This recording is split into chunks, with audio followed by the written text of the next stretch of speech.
Welcome back, everybody. We have 4 Loki versus SLaw, Spartan Law, and they banned Ghost, Shuri, and Scorp. This is the 10th war of the season. I am behind on my war videos. I've been behind all season long, but I'm going to get these last 3 out. Today, I am bringing Sunspot to war.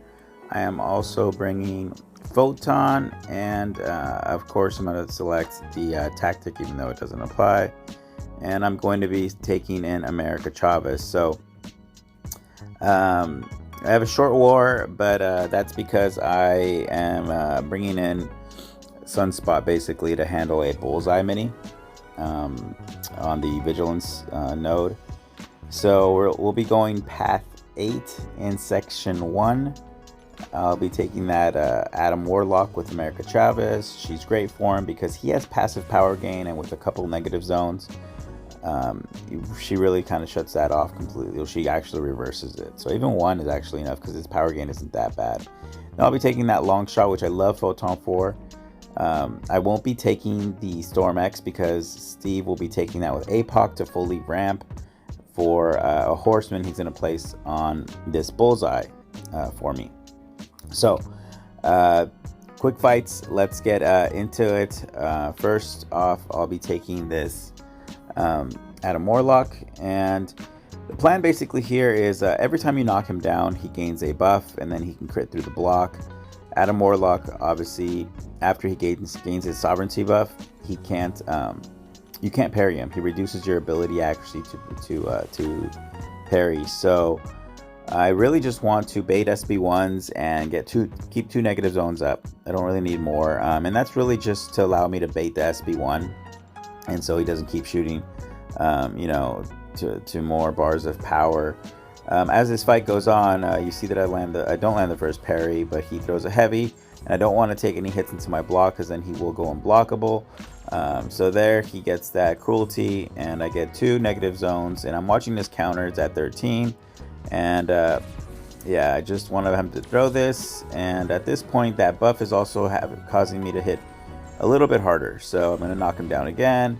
He gets that sovereignty buff up now, and at this point I'm waiting for an opening, but his sovereignty buff is almost over now. So I'm like, you know what, I'm just going to wait for it to go away so I can actually just parry him and end this with an SB2.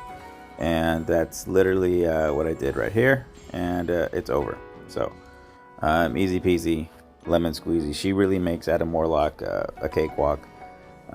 Especially on most nodes on the map. There's a few that kind of make him a little tricky, like the aspect node.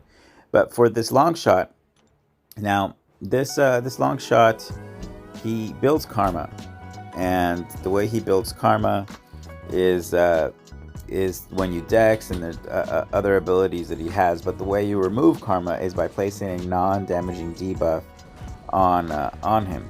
And so you see Photon, when she hits him, there's just a bunch of non-damaging debuffs.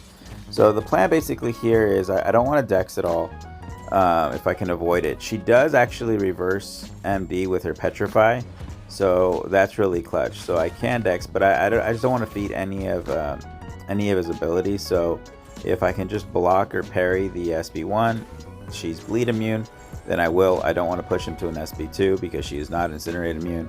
But he's never going to go into Pure of Heart if I just kind of play this strategy. And I'm just kind of building up my charges. I'm in Pure of Light form now, so I'm going to throw my Relic into my special 1 and hopefully end the fight right here. I'm just going for it, and she's absolutely great. I took her to rank 2. I have a R5 Ascended that is on defense, so this is actually perfect. I should have taken her to R2 at the beginning of the season, right when I pulled her, but again, Steve took the Storm X with APOC. That was to ramp. My job is to take this Gore. The only tricky thing about this is because America Chavez this has Rich Get Richer, so he's going to gain more power the more buffs he has.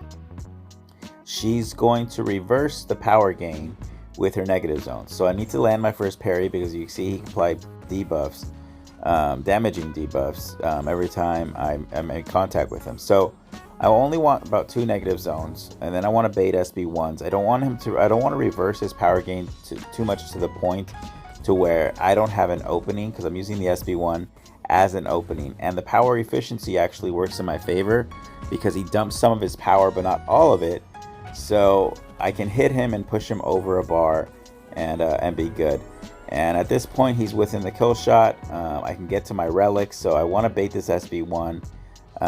He's being a little stingy, so I go for it here because I'm going to go in my heavy into my relic, but I go to an SB2, so I throw it. So I figured I had more than enough damage. She does more damage the more buffs they have, so the kill shot was definitely going to be there. Now this Bullseye. Okay, so the plan is basically I have a Horseman, so I'm bleed immune, and I have a Wags pre-fight as well, so he can't shrug that stun.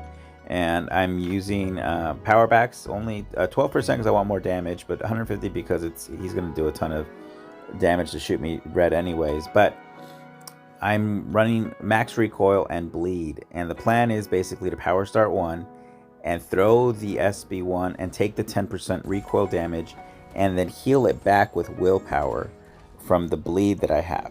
So you see I'm at 90%, and then at this point I'm back up to 93%, and I'm just building to my special 2. And at this point he throws this special 1. That's what I wanted, and I'm like, all right, perfect. I just need to get to a special 2. I launch it and he is dead. So that went absolutely perfect. It was a short war for me. Unfortunately, we did lose this war. We had some hiccups all over the alliance, but we will see you guys in the next one.